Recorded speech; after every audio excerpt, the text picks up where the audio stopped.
En Turquie, 3 jours après la tentative de coup d'État, la tension n'est pas retombée. Ce lundi matin, un homme a ouvert le feu devant le palais de justice d'Ankara, où plusieurs généraux putschistes sont actuellement interrogés. Il a été tué. Plus tôt dans la matinée, des unités de la police antiterroriste ont effectué une descente à la prestigieuse académie de l'armée de l'air d'Istanbul à la recherche de mutins. Depuis vendredi soir, la purge voulue par Ankara se poursuit. Plus de 7500 suspects ont été arrêtés et placés en garde à vue, dont plus de 6000 militaires et près de 800 magistrats.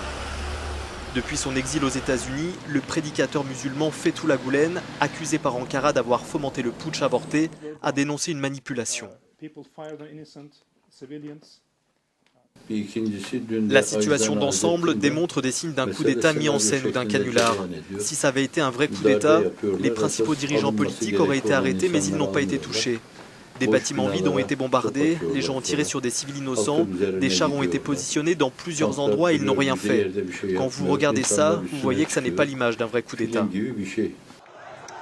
Le gouvernement turc a demandé à Washington son extradition, mais le secrétaire d'État américain en visite à Bruxelles a déclaré qu'aucune demande n'avait été transmise par voie officielle.